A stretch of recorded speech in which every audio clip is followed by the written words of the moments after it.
So it says, what you're going to do today is really summarize Democritus and Dalton's atomic models. So what we're going to do is we're going to progress through history and see how the atomic model got better and better and better and better and better. Please no. 10th grade. Yes. It's your turn to get your picture taken in the one. Yes, you want to miss this? No, I want to go get them all of this. Oh.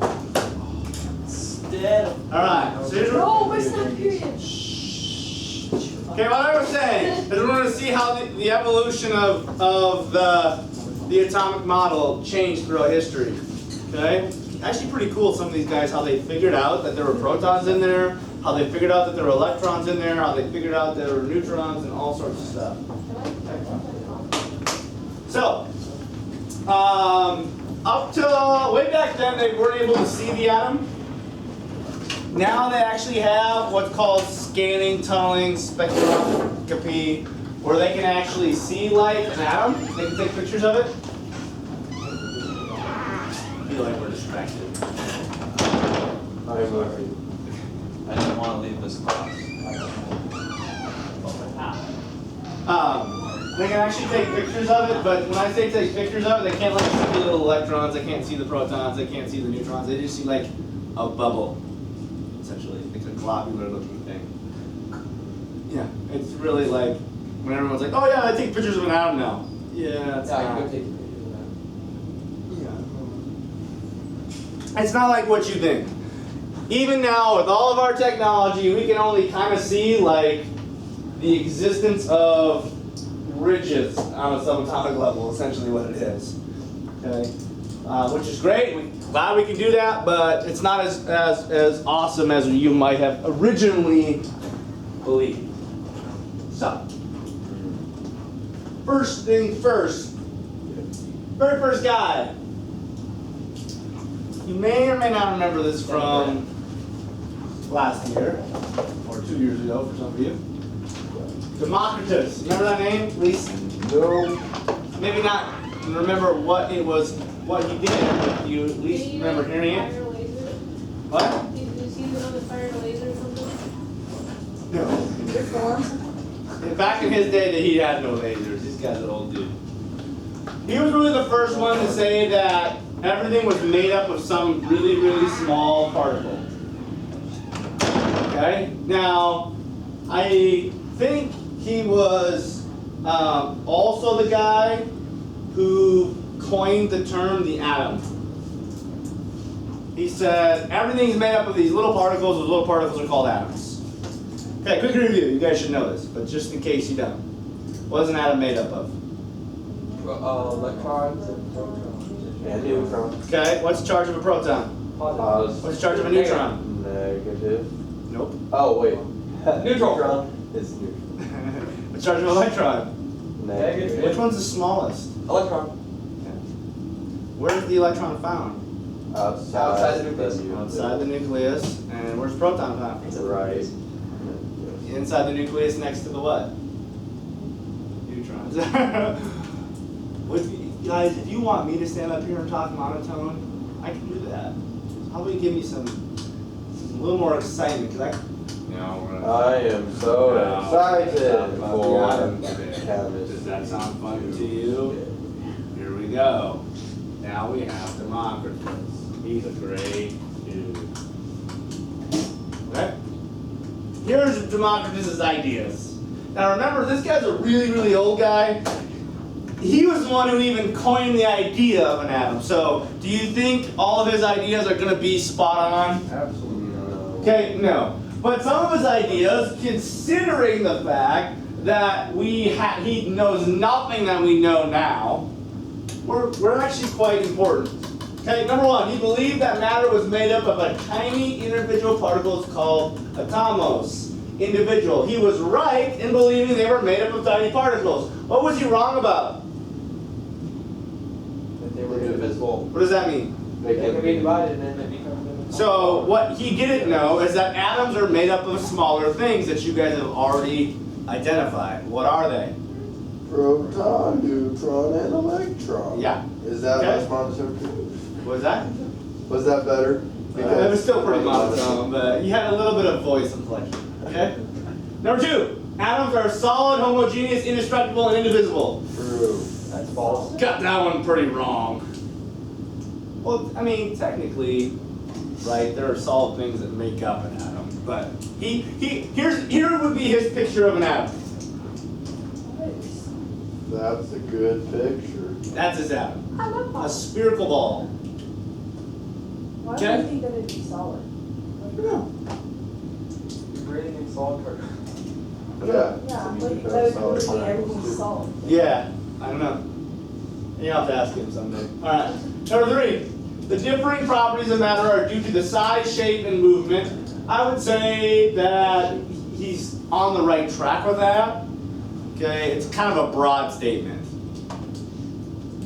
Okay, so he is on the right track. Size does play an important factor in properties. Shape does play an important factor in properties.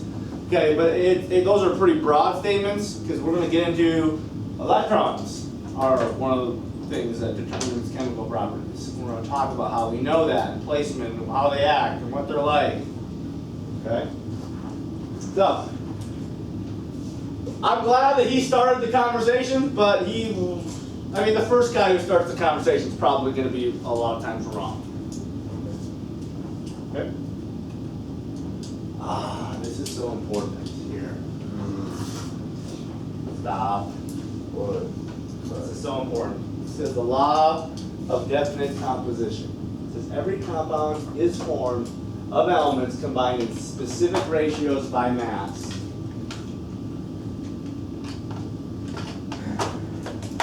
This was kind of spearheaded by a guy by the name of John Dalton. Oh, I remember that dude. Remember John Dalton, the English school teacher? And I thought he actually taught English and was really good at science, but I was an idiot. He just was from England. Okay.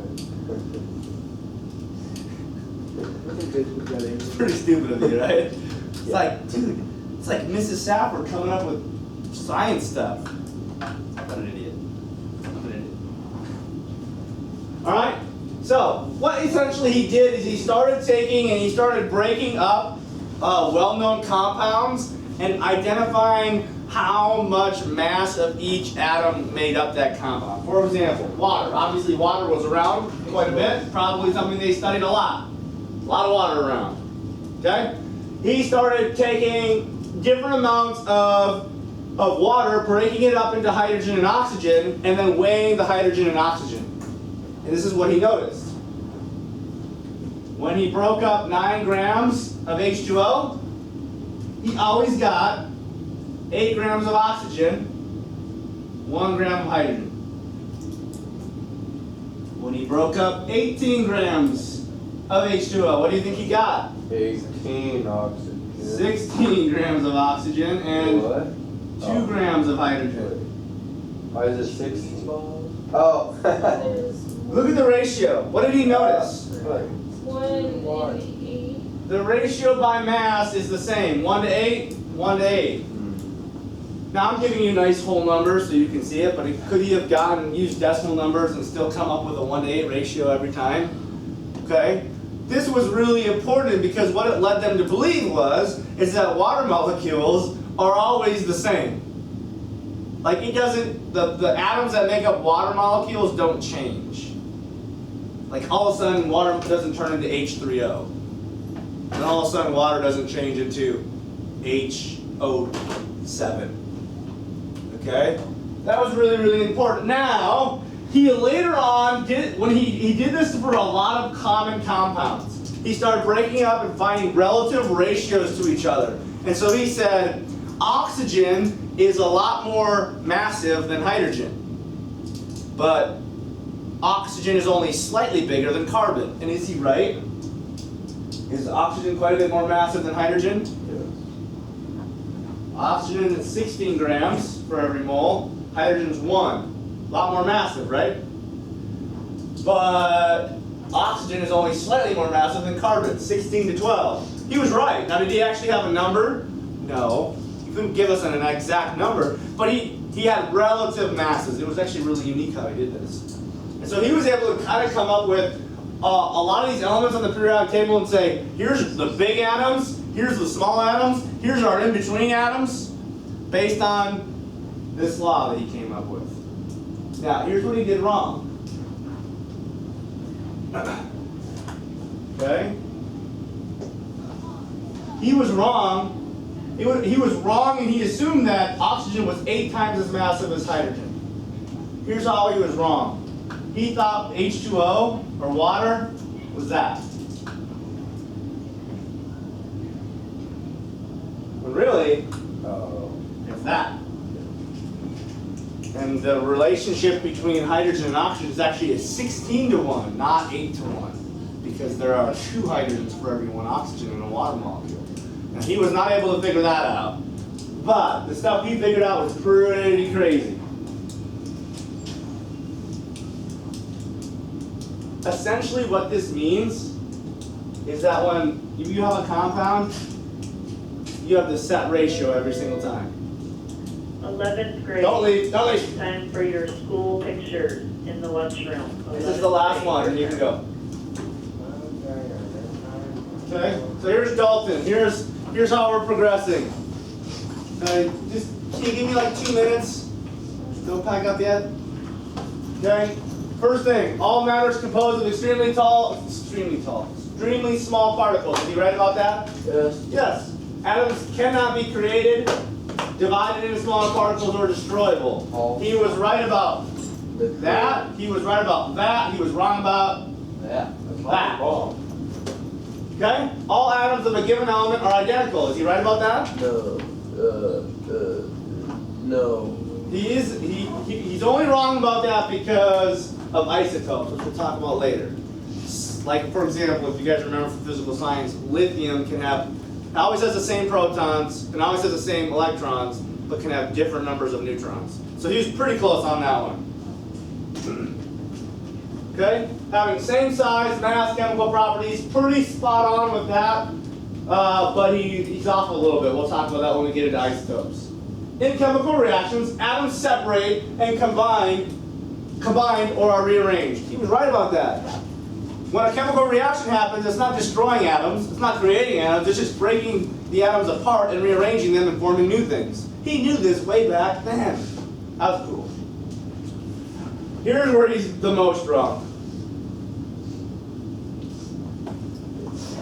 Isn't that exactly what Democritus said? I mean, Democritus' atom was that. So was Dalton's. He may leave. Trust me, we'll get into some cooler guys tomorrow. Did you understand like what all atoms could make up? No, they did not. I thought that English teacher was kind of cool. So they basically found that anything that was solid was I mean, we can't see an atom. So you'll find out tomorrow when we start talking about how some guys discovered that there were electrons in an atom, and how guys discovered there was a nucleus in the atom. Like, those were big discoveries. And those weren't like, hey, looking through a microscope. They were actual experiments that they did. What did I wear? Oh. So the whole Redhead. tomorrow. What was that? The whole entire top is now tomorrow. I mean, it's just the one question. Just compare and contrast those two guys.